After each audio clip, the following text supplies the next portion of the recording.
Good evening. आप सबका कार्मिक वर्ल्ड इंस्टीट्यूट के इस वेबिनार में मैं नीलम सिंह, वास्तु कोच और हमारी एस्ट्रो गुरु पवनदीप मैम आपका हार्दिक स्वागत करते हैं। आज हम फिर से आपके सामने आए हैं एक नए इंटरेस्टिंग टॉपिक के साथ, जो कि एस्ट्रोलॉजी का टॉपिक है। और आप सब एस्ट्रो गुरु पवनदीप मैम से हमेशा बहुत सारे क्वेश्चंस पूछते हैं, बहुत सारी क्यूरियोसिटीज होती हैं और अच्छा लगता है कि आप उनसे इतने ज्यादा कनेक्टेड हैं। तो आपकी इन्हीं सारी क्वेरीज को वो बताने के लिए और आपको नॉलेज देने के लिए आज फिर से आपके सामने हैं। और जैसा कि हमने पहले भी प्रॉमिस किया है कि हम आपके क्वेश्चन आंसर्स जरूर लेंगे, क्योंकि हर इंसान की कुंडली अलग है, हर किसी की समस्याएं अलग हैं, उनके गोल्स अलग हैं। तो हम आपके समस्याओं को सॉल्व कर सकें, आपको एक पाथ दिखा सकें, उसके लिए यही हमारा एम रहता है, उद्देश्य है कि हम आपकी किसी तरह से इस जर्नी को सुखद बना सकें। पर उससे पहले, जैसे कि हम हमेशा कहते हैं, कुछ सीखना जरूरी है।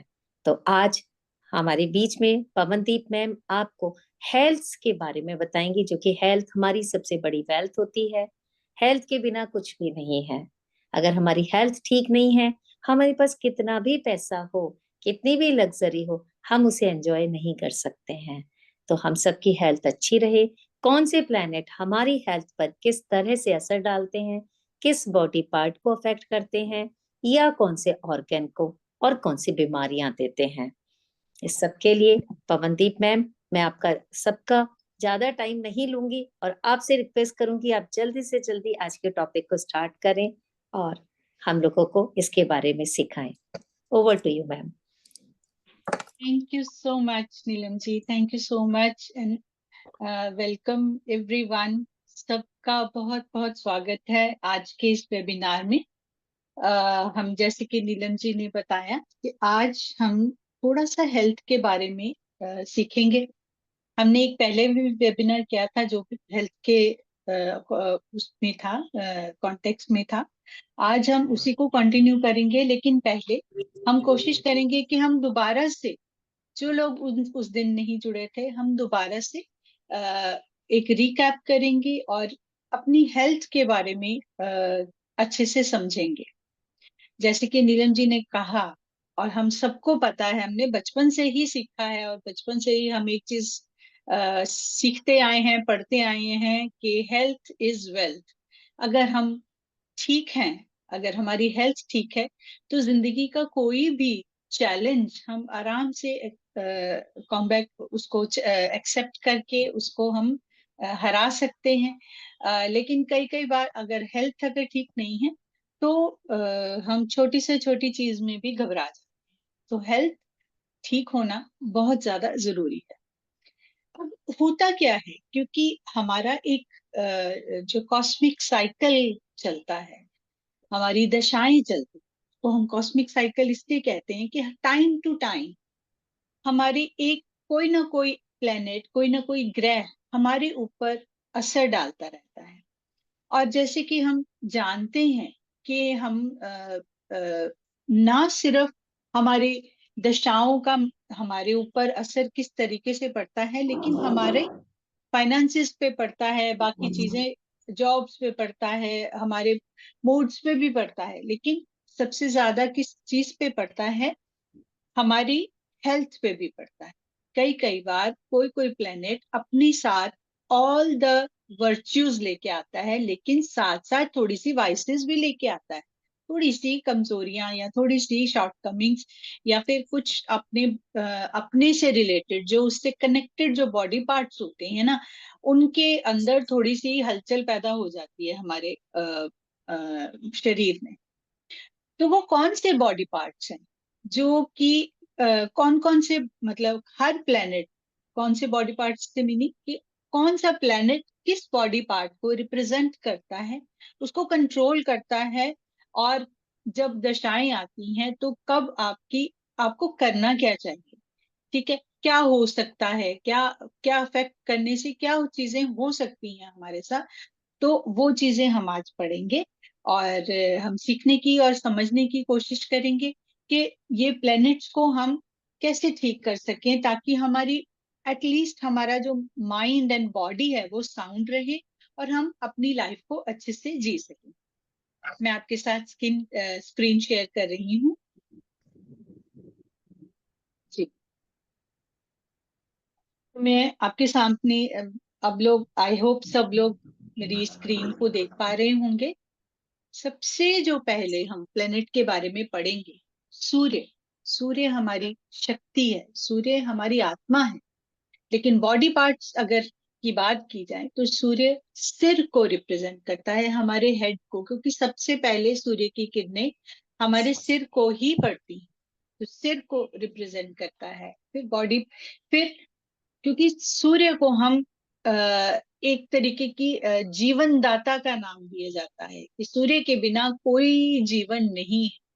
सारे दुनिया के हर सारे जीव जो है ना वो सूर्य के ऊपर डिपेंडेंट है। और इवन नॉट सिर्फ जीव बल्कि सारी वेजिटेशन, सारे बोटेनिकल, सारे ये सारी की सारी सूर्य के ऊपर, सन के ऊपर डिपेंडेंट है। और बॉडी पार्ट्स की जब हम बात करें तो हमारा सिर, हमारा हार्ट, बोन्स और डाइजेस्टिव सिस्टम, ये सारा का सारा सन के अंडर। तो क्या रेमेडी करनी चाहिए हमको और क्या हो सकता है अगर सन की दशा चल रही है हमारी, चाहे छोटी महादशा, अंतरदशा, प्रत्यंतर दशा भी अगर चल रही है, तो क्या क्या चीजें, ऐसी चीजें हो सकती हैं जो जिससे आपको सिम्टम्स से पता लगे कि मेरा सन जो है, मुझे सन परेशान कर रहा है या सूर्य परेशान कर रहा है। तो वो चीजें हैं कि आपको हाई फीवर हो सकता है, ब्लड प्रेशर की प्रॉब्लम हो सकती है, आई साइट वीक हो सकती है। सन के हिस्से में राइट आई आई है, राइट आई को रिप्रेजेंट करता है सन। तो अगर आपका राइट आई में प्रॉब्लम हो रही है तो वो सन के कारण हो रही है। और इसके साथ ही और जो हार्ट की, तो बोन्स की थोड़े इश्यूज हो सकते हैं, डाइजेस्टिव इश्यूज हो सकते हैं। लेकिन जैसे कि हम हमेशा बताते हैं कि हर चीज की दवा है, हर चीज की रेमेडी है। तो सन की रेमेडी अगर आप करें, आपको क्या करना है, आपको गुड़, जैगरी जो होती है वो बहते हुए जल में प्रवाह करें। तो सन जो है, सूर्य की ये कमी आपकी धीरे धीरे खत्म हो जाएगी। आप इसको हर संडे रेगुलरली करते करते रहें तो उसके जो होने वाले जो इफेक्ट्स, ये जो मैंने अभी गिनाए हैं, हाई फीवर, आई में इन प्रॉब्लम्स, ब्लड प्रेशर वगैरह, तो ये धीरे धीरे करके चीजें ठीक होती जाएंगी। नेक्स्ट जो है प्लेनेट, जो कि सन के बाद जो नेक्स्ट, जो कहते हैं मोस्ट इंपॉर्टेंट प्लेनेट जो है, वो है मून, चंद्रमा। चंद्रमा क्यों इंपॉर्टेंट है? चंद्रमा इसलिए इंपॉर्टेंट है कि जैसे हमारी अर्थ है, हमारी पृथ्वी है, उसमें 70% पानी है, ये हमें पता है। इसी तरह हमें ये भी पता है और पता होना चाहिए कि 70% of our body is also water, किसी न किसी रूप में, ब्लड के रूप में या और तरीके से बॉडी जो है वो अदर फ्लूइड्स के रूप में, पानी जो है, वाटर जो है, वो हमारी बॉडी में 70% अराउंड है। तो मून जो है वो पानी को रिप्रेजेंट करता है, मून वाटर को रिप्रेजेंट करता है। तो मून वाटर को रिप्रेजेंट करने के साथ साथ आप सोचिए कि हमारी बॉडी का एटलीस्ट 70% जो हिस्सा है ना, वो मून के हिस्से में आता है। मून कंट्रोल करता है हमारे 70% हिस्से को। तो क्या क्या चीजें हैं जो मून के अंडर आती हैं? वो है ब्लड, हमारा खून, then female cycles, menstrual cycles, और उससे जुड़ी हुई सारी प्लस एंड माइनस चीजें। इसके बाद मूड स्विंग्स। आपने देखा होगा कभी, आज मेरा मूड बहुत अच्छा है, अगले दिन आज मेरा दिल ही नहीं कर रहा कि कोई मुझसे बात करे। मूड स्विंग्स ये भी मून के ही कारण होता है। इसके साथ ही एक बहुत ही सीरियस इशू जो कि बहुत सारे लोग एड्रेस करना इग्नोर कर देते हैं, या फिर सामने सिम्टम्स होते हुए भी हम उसको एड्रेस नहीं कर पाते, या फिर हमें समझ ही नहीं आता कि हम चीजों को कैसे सीखे, कैसे करें। एक डिप्रेस्ड पर्सन जो होता है वो लाइफ से एकदम से कट जाता है। उसको लाइफ में कुछ अच्छा नहीं लगता है, वो हर चीज में अपनी हर चीज में जो होता है ना, वो नेगेटिविटी की तरफ खिंचता चला जाता है, वो डिप्रेशन के कारण। तो अगर कोई पर्सन जो आपके आसपास ऐसा है जिसको आपको लगता है कि ये इश्यूज हो रहे हैं, तो उनके लिए आप क्या करें? तो क्या कर सकते हैं हम? आप एक एक यूटेंसिल में, एक बर्तन में मिल्क या वाटर, ठीक है, रात में अपने पास रख के सोएं, अपने साथ रख के सोएं। ये आपने मंडे को करना है, रात को अपने साथ में रख के सोएं, और सुबह कीकर के पेड़ में इस पानी या दूध को जो आपने रात भर अपने सिरहाने रखा है, उसको उसमें डाल दीजिए। कीकर की जो रूट्स होती हैं, जो उसके जड़ होती है ना, उसमें जाके आप डाल दें। आप देखेंगे कि धीरे धीरे करके बहुत इफेक्टिवली आपका ये जो डिप्रेशन का और ये बाकी चीजें जो मून से रिलेटेड हैं, आप देखेंगे कि ये धीरे धीरे करके बिल्कुल ठीक होती जाएंगी। तो आप बिल्कुल, अगर कोई आप किसी को जानते हैं जिसको ये प्रॉब्लम होती है, तो आप बिल्कुल उसको कंसिडर करें। जुपिटर नेक्स्ट जो बिग प्लैनेट, तो जिसका के जो साइज है वो हमारे अर्थ से कितना ही बड़ा है, काफी बड़ा है, तो एक बड़ा प्लेनेट है। ये भी शरीर के काफी हिस्से को आप देखें तो क्या कहते हैं, कंट्रोल करता है। हमारा डाइजेशन, ये इससे कंट्रोल होता है।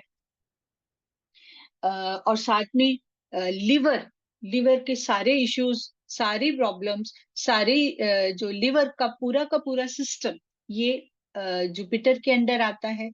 Large intestine and small intestine, ये हमें पता है डाइजेशन के लिए हमारे लिए कितना ज्यादा ये इम्पोर्टेंट हमारी बॉडी का पार्ट है। तो जुपिटर इसको कंट्रोल करता है। अगर जुपिटर खराब है, आपको लग रहा है, तो अच्छा, एक और चीज, जुपिटर जो है ना, आपको कई बार ओबीज बना देता है, मोटा बना देता है। जो पर्सन जुपिटर जिसका थोड़ा सा बिगड़ा होता है, या फिर जुपिटर की दशा ही चल रही होती है ना, तो आप देखेंगे that person will start gaining weight ऐसे ही, बगैर कुछ किए या बगैर किसी खाने पीना, कुछ नहीं बढ़ाया, लेकिन वेट बढ़ना उनका शुरू हो जाता है। तो क्या चीजें जो हैं वो जुपिटर के होने से हो सकती हैं? अपेंडिसाइटिस, लिवर की इश्यूज और डाइजेस्टिव कंप्लेंट्स, ये जुपिटर के खराब होने से ये इश्यूज हो सकते हैं। तो आपको करना क्या है? रेमेडी के लिए अप्लाई डॉट ऑफ केसर और नेवल एंड टंग। आप अपनी टंग पे, अपने जीभ पर ऐसे, और नेवल, नाभि पर केसर के डॉट लगाएं every day starting from Thursday. Jupiter का दिन होता है थर्सडे, तो थर्सडे से स्टार्ट करके हर दिन नहाने के बाद अपनी नाभि और अपनी टंग पे जुपिटर सॉरी केसर का एक थोड़ा सा केसर घोल के रख लीजिए, और उसका एक एक एक डॉट आप उस पे लगाएं। आप देखेंगे कि बहुत जल्दी आपका जुपिटर धीरे धीरे ठीक हो रहा है। बहुत जल्दी मतलब ठीक हो रहा है धीरे धीरे। एंड मरकरी, मरकरी एक ऐसा प्लैनेट है जिसको हम कई बार ना, हम सिर्फ कम्युनिकेशन से जोड़ते हैं। हम सोचते हैं कि हमारी कम्युनिकेशन स्किल्स, हमारी इन चीजों को मरकरी क्योंकि रिप्रेजेंट करता है, तो सिर्फ कम्युनिकेशन, जब आम बोलचाल या इन सब चीजों से मरकरी जुड़ा है। लेकिन अगर मैं आपको ये बताऊं कि आपकी इंटेलिजेंस, आपकी मेमोरी, आपकी नर्व्स, पूरे आपके हैंड्स, हाथ, आपकी स्किन, ये सब मरकरी के अंडर आते हैं। तो आप सोचेंगे कि, और पूरा नर्वस सिस्टम, ये सब मरकरी के अंडर आता है। तो अगर मरकरी खराब, तो हमने कई बार देखा है कि ऑटिज्म की प्रॉब्लम हो सकती है बच्चों को, स्लो लर्नर हो सकते हैं बच्चे या बड़े भी कई बार, और कई बार पूरी लाइफ में ही समझ नहीं आता कि इनको ये इश्यूज हैं, और वो पर्सन जो है वो स्लो लर्नर ही रह जाते हैं, हम उनकी रेमेडी नहीं कर पाते हैं। तो स्लो लर्नर हो जाते हैं, डम्बनेस, उनको वो आप कुछ बोल रहे हैं, आप उनको कुछ समझ नहीं आ रही, टीचर क्लास में बात कर रहे हैं, सारे बच्चों को समझ आ रही, एक बच्चा जो है वो उसको समझ ही नहीं पा रहा है कि मैम क्या बोल रही हैं, क्या उसके क्या समझ में नहीं, क्या क्या उसका मीनिंग है, नहीं समझ आ रहा है। दैट इज नॉट द कहते fault of the child, this is the fault of mercury. ये मर्करी उनका खराब है, वीक है, जिसके कारण बच्चा जो है वो जो टीचर बोल रही है उसको कम्युनिकेट नहीं कर पा रहा है, या अपनी बात को समझा नहीं पा रहा है। ये सब का सब मरकरी के कारण, बुध के कारण होता है। इसके अलावा डेफनेस का कानों में कम सुनाई देना, मेंटल एंड स्किन इश्यूज, अगर मेंटल इश्यूज किसी के हो सकते हैं, मेंटल डिसऑर्डर्स, वो भी मरकरी के कारण हो सकते हैं। Then nasal and urinary disorders, nasal issues और यूरिनरी इश्यूज, ये सब के सब जो है ना मरकरी के अंडर आते हैं, और मरकरी के खराब होने के कारण ये सारी चीजें किसी न किसी प्रॉब्लम, अगर ये प्रॉब्लम किसी को होती है तो हमें पता है कि अब कौन सा प्लेनेट उसके लिए जिम्मेदार है और हमने कौन सी उसकी रेमेडी करनी है, ताकि दवाइयां या मेडिसिन या डॉक्टर की सलाह तो हम लेते ही हैं, लेकिन अगर हम रेमेडीज भी करेंगे तो और जल्दी और अच्छे से उन चीजों का असर होता है। रेमेडी क्या है? आप 5 कॉइन लीजिए और 5 कॉइन्स को, एक्सक्यूज मी, मैं पानी थोड़ा सा पीऊं, आई एम सो।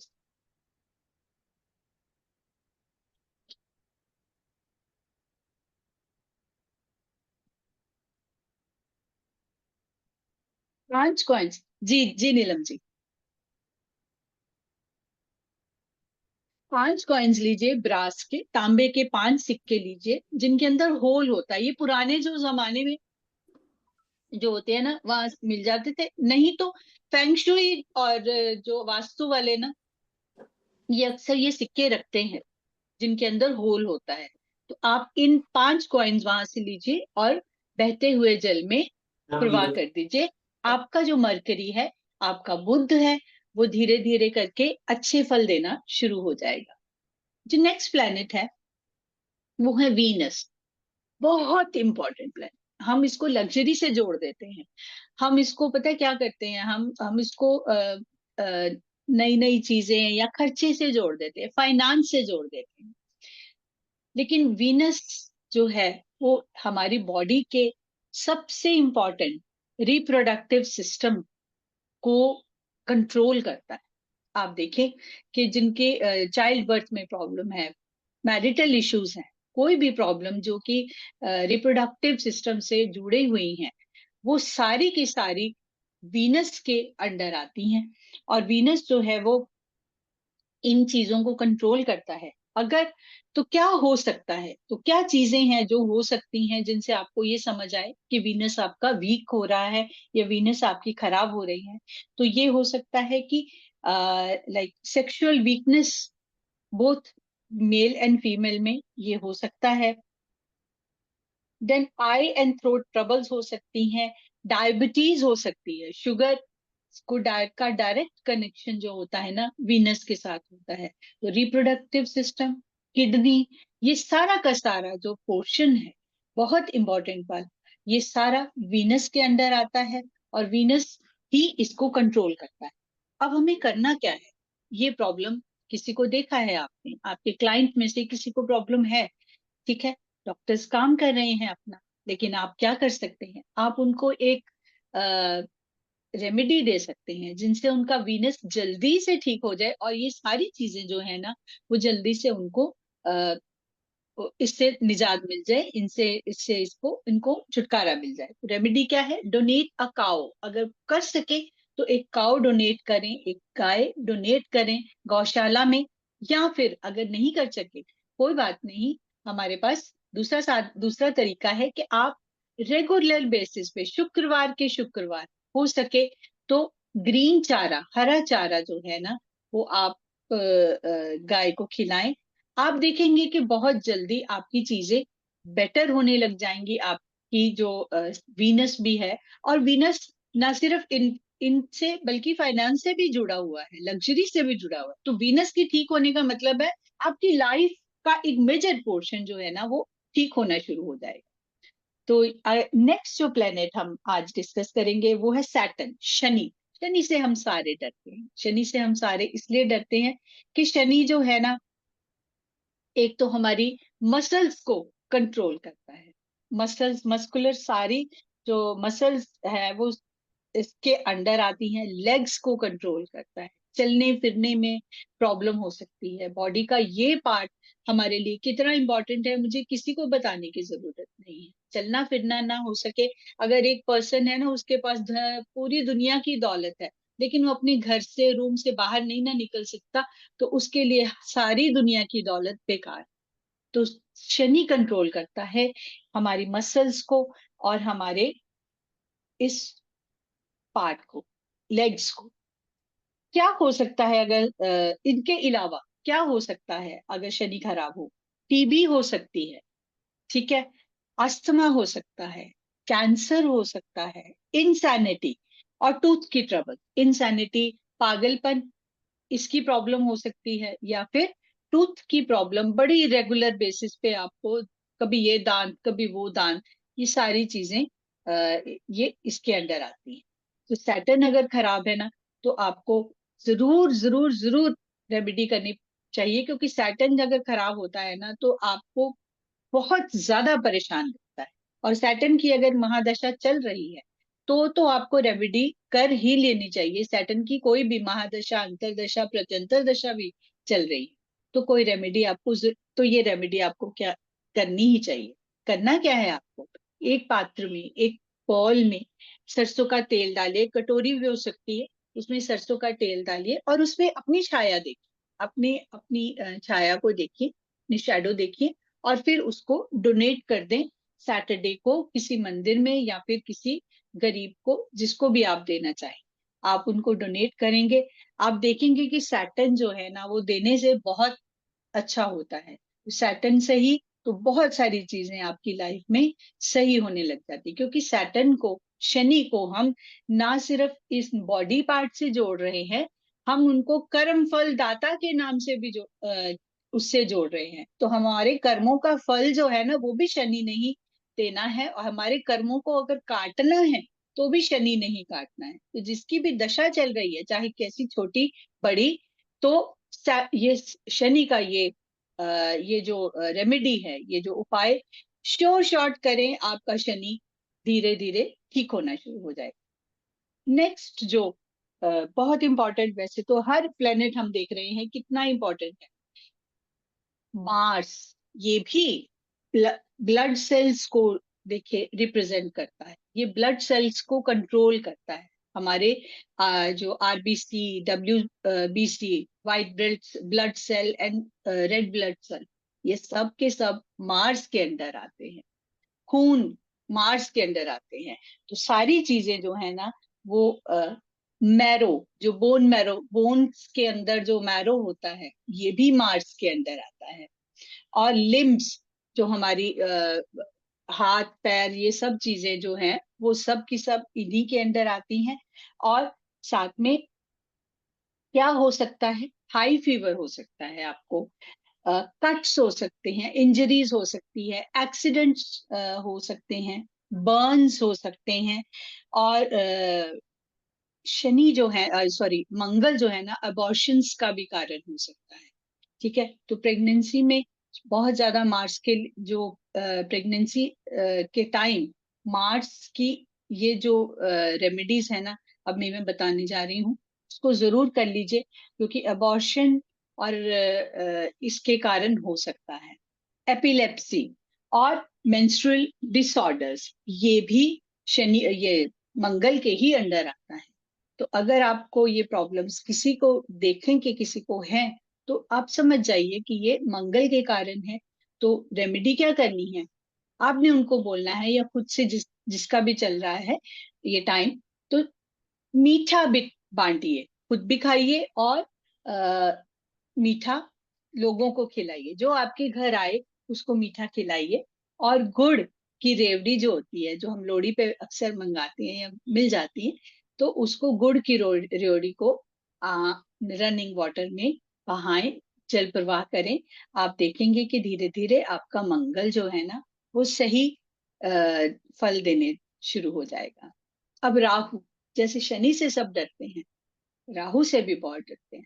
तो राहु क्या करता है? राहु एक्चुअली में ऐसा कुछ नहीं करता कि वो किसी बॉडी पार्ट को रिप्रेजेंट करता है। वो किसी भी प्रॉब्लम को, जो जो भी करंट प्रॉब्लम चल रही होगी ना, उसको एक्सपैंड कर देता है हद से ज्यादा। ठीक है, एवरी इलनेस जो आपको अगर छोटा सा बुखार भी है ना, वो बुखार को भी एक्सपैंड कर देगा। बुखार होगा, फीवर होगा, तो वो भी 103 104 डिग्री, तो डायग्नोज करना मुश्किल हो जाता है। राहु जो है ना भुलावा है, माया है, इस तरीके की मतलब क्या बोलते हैं, इल्यूजन है। तो राहु हर चीज को एक तो एक्सपैंड कर देता है और डायग्नोज करना बहुत ज्यादा मुश्किल हो जाता है। Also the element of suddenness is the characteristic of Rahu. Rahu की एक कैरेक्टरिस्टिक है कि सडन, अचानक से आपको चीजें होती हैं, अचानक से फीवर हो गया, अचानक से प्रॉब्लम हो गई, तो ये सब चीजें जो है वो राहु के अंडर आती हैं। तो Rahu epilepsy, measles, small pox, TB, ulcers, leprosy, insanity, ये सब के लिए जिम्मेदार है। ये सब के लिए जिम्मेदार है भी, और इन सबको बढ़ाने में, एक्सपैंड करने में भी यही जिम्मेदार है। तो आपको क्या करना है? मूली होती है ना, जो 4 मूली लेकर इसको जल में प्रवाह करें। 4 मूली अपने सिर में से एंटी क्लॉकवाइज, इसको एंटी क्लॉकवाइज वाइज इसको अपने वारें और जल में प्रवाह कर दे। ये कब करना है? सैटरडे को करना है। ठीक है, कोशिश करें कि सैटरडे को अपने साथ में रख के इसको सो जाएं और संडे मॉर्निंग इसको प्रवाह करें। ठीक है, इसके अलावा जो कच्चे कोयले होते हैं, वो भी हम रनिंग वाटर में अगर हम इसको जल प्रवाह करें, जब बहते हुए पानी में, तो भी राहु के इन चीजों से हमें काफी ज्यादा रिलीफ मिलेगा। नेक्स्ट जो हमारे पास है, जो लास्ट प्लेनेट जो है वो है केतु। केतु आपकी जीवन का आधार है। केतु आपके जीवन का, केतु हमारे जीवन का आधार कैसे है? क्योंकि केतु कंट्रोल करता है अनबिलिकल, जो हमारी कॉर्ड है, जो माँ और बच्चे के गर्भ में जिस कॉर्ड से वो जुड़ा हुआ होता है, वो केतु के अंडर आता है। तो आप सोचिए कि अगर केतु खराब, तो कई बार ऐसी प्रॉब्लम्स भी प्रेगनेंसी में हो जाती है या चाइल्ड बर्थ में हो जाती हैं कि कॉर्ड जो है वो बच्चे के उसमें फंस गए या फिर उससे प्रॉब्लम हो गई। तो अगर हम ये कहें कि केतु हमारे जीवन का या जीने का या जन्म लेने का आधार है, तो ये भी गलत नहीं होगा। ये भी एक तरीके की इल्यूजन पैदा करता है, डिफिकल्टी इन डायग्नोज करने में ये भी डिफिकल्टी करता है। और सेम चीजें जो हमने राहु के लिए डिस्कस की हैं, epilepsy, measles, small pox, TB, खारिश होना, इचेस होना, अल्सर्स और लेप्रेसी, इंसैनिटी, जो सेम चीजें अभी हमने राहु के लिए डिस्कस की हैं, वही सेम चीजों के लिए केतु भी रिस्पॉन्सिबल है। इसके साथ साथ अनबिलिकल जो कॉर्ड है हमारी, वो भी। और डायग्नोज करने में इसकी भी डिफिकल्टी होती है, डॉक्टर को समझ में ही नहीं आती कि प्रॉब्लम क्या है। और केतु का अगर टाइम चल रहा है तो इमीडिएटली आपको रेमेडी करनी है। क्या करनी है?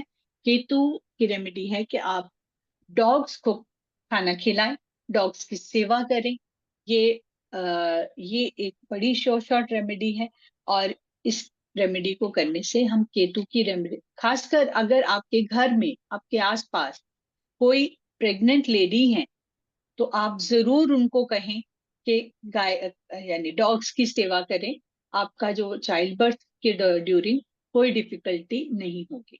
तो आप जरूर इनको ये एडवाइस कर सकते हैं, और ताकि उनकी लाइफ में कोई प्रॉब्लम ना हो। तो आई होप हम आज हमने 9 के 9 प्लैनेट्स जो किए हैं वो आपको वैसे तो पता ही होंगे, क्योंकि आप सब इसके स्टूडेंट्स हैं ऑकल्ट के, पता ही होंगे। लेकिन आपने आज एक नई इंसाइट भी देखी होगी कि हम हमारी बॉडी को ये प्लैनेट्स किस तरीके से कंट्रोल करते हैं। ना सिर्फ कंट्रोल करते हैं, कि ना सिर्फ हमारी लाइफ को कंट्रोल करते हैं आउटवर्डली, लेकिन इनवर्डली भी हमारी लाइफ को कितना कंट्रोल करते हैं। जी बिल्कुल सही कहा पवनदीप मैम आपने, क्योंकि किसी को पता ही नहीं था। सबको यही लगता है शनि की दशा आई है, जॉब में प्रॉब्लम होगी या किसी तरह के दूसरे इश्यूज आएंगे, लेकिन हेल्थ के बारे में हमारा ध्यान ही नहीं जाता है। तो ध्यान आई नहीं थिंक जाता। हमें दशा देखने की जरूरत ही नहीं है। इनफैक्ट हमें सिम्टम से ही पता चल जाएगा कि हमारा कौन सा प्लेनेट खराब है, इस वजह से हमें ये प्रॉब्लम्स आ रही हैं। तो आई थिंक बिल्कुल बिल्कुल ये आज का बिल्कुल, आपने बिल्कुल ठीक कहा। जी अ, हाँ, सबके लिए बहुत ही यूजफुल रहा होगा। आपके घर में जिसको जो भी इस ऑर्गन से, इस बॉडी पार्ट से रिलेटेड प्रॉब्लम्स हैं, तो आप उनको ट्रीट कर सकते हैं। उन प्लैनेट्स को ट्रीट कीजिए। हम डॉक्टर नहीं हैं, डॉक्टर का काम डॉक्टर ही करेंगे, लेकिन उस डॉक्टर की दवाइयां उनको लगनी लगे, वो दवाइयां से फायदा हो, रिकवरी हो, इसके लिए प्लैनेट की भी हमें रेमेडीज करनी है। तो जब हम दोनों कार्यों को साथ साथ करेंगे तो हमें रिजल्ट्स बहुत ही अच्छे मिलेंगे। अब thank you so much ma'am. हम अभी आप सबके क्वेश्चन आंसर्स लेंगे, लेकिन उससे पहले मैं आप सबको एक गुड न्यूज बताना चाहती हूँ कि हम लोग दिसंबर में एक बहुत ही अच्छा कोर्स लेकर आ रहे हैं, जो कि है वैदिक एस्ट्रोलॉजी का। और ये हमने क्यों डिसाइड किया कि वैदिक एस्ट्रोलॉजी का कोर्स लॉन्च करना है, क्योंकि वेबिनार के थ्रू हम देखते हैं आपके रेस्पॉन्सेस को, कि आपके रेस्पॉन्स किस चीज के लिए ज्यादा हैं। तो वी कैन सी कि आप सब एस्ट्रोलॉजी में बहुत ज्यादा इंटरेस्टेड हैं, आपकी क्यूरियोसिटी होती है बहुत ज्यादा, आप क्यूरियस होते हैं, बहुत सारे क्वेश्चंस पूछना चाहते हैं। तो हम आपके लिए एक बहुत ही अच्छा वैदिक एस्ट्रोलॉजी का कोर्स लेकर आ रहे हैं, जो कि अगर आप बेसिक कोर्स करते हैं तो वो उसमें हम क्लासेस के अकॉर्डिंग इस कोर्स को रखेंगे, क्योंकि जनरली 4 डेज ही वीक में क्लासेस होती हैं, बाकी सबको सैटरडे संडे छुट्टी चाहिए होती है। और एस्ट्रोलॉजी थोड़ी सी डिफिकल्ट होती है, लेकिन आई एम 100% श्योर कि आप सबके लिए बिल्कुल भी डिफिकल्ट नहीं होगी, क्योंकि आप सब इतने टाइम से जुड़े हुए हैं, आप सबको प्लैनेट्स के बारे में बहुत आइडिया है। तो अगर आप आगे भी जुड़ेंगे, और बेसिक कोर्स तो आपको जरूर करना चाहिए। बेसिक कोर्स में 20 क्लासेस होंगी, जो कि वैदिक एस्ट्रोलॉजी का कोर्स है। और इसका अगर आप एडवांस कोर्स करना चाहते हैं, पवनदीप मैम के बराबर पहुंचना चाहते हैं, उन जितना ज्ञान प्राप्त करना चाहते हैं, तो आपको इसका एडवांस कोर्स करना पड़ेगा, जिसकी 50 क्लासेस होंगी। तो 50 क्लासेस आप खुद ही अंदाजा लगा सकते हैं कि अगर वीक में 4 क्लासेस होती हैं तो कितने समय तक चलेगा। ये जो वैदिक एस्ट्रोलॉजी है, इसके बारे में बताना चाहूंगी कि यह हमारे ज्योतिष विज्ञान की बहुत ही पुरानी प्राचीन पद्धति है, जिसे कि ऋषि पाराशर जी ने दिया था। इस पद्धति को, ये इसके ऊपर लोगों का बहुत ट्रस्ट है। सारे एस्ट्रोलॉजर्स इस पद्धति के बिना काम कर ही नहीं पाते हैं। ये सारी पद्धतियों का आधार है, बेस है। जिसको पाराशरी आ गई, ये वैदिक एस्ट्रोलॉजी आ गई, वो उसको एस्ट्रोलॉजी के ऊपर कमांड आ जाती है। इसमें आपको सारे प्लैनेट्स, ग्रह, राशियां, उनके भाव, उनके फलादेश के बारे में, दशा प्रणाली, सब कुछ आपको सीखने को मिलेगा, जिसके बेसिस पे आप किसी भी तरह की प्रेडिक्शन कर सकते हैं, उनको रेमेडीज बता सकते हैं, किस वजह से उनके जीवन में ये चैलेंजेस आए हैं, और कब तक ये चैलेंजेस ठीक हो जाएंगे, या उनको कब उनका आपका गोल प्राप्त होगा। तो आप सब अपने अपने अगर इस कोर्स के लिए इंटरेस्टेड हैं, तो इस कोर्स के लिए आपको लिंक वगैरह बता दिया जाएगा। ये 5 दिसंबर से ये कोर्स स्टार्ट होगा। इसके टाइमिंग होंगे शाम को 4 बजे। एंड मेरी पर्सनल रिकमेंडेशन है कि आप सबको ये कोर्स जरूर करना चाहिए वैदिक एस्ट्रोलॉजी का। एडवांस नहीं करते हैं तो बेसिक तो जरूर करें, जिसकी की 20 क्लासेस होंगी।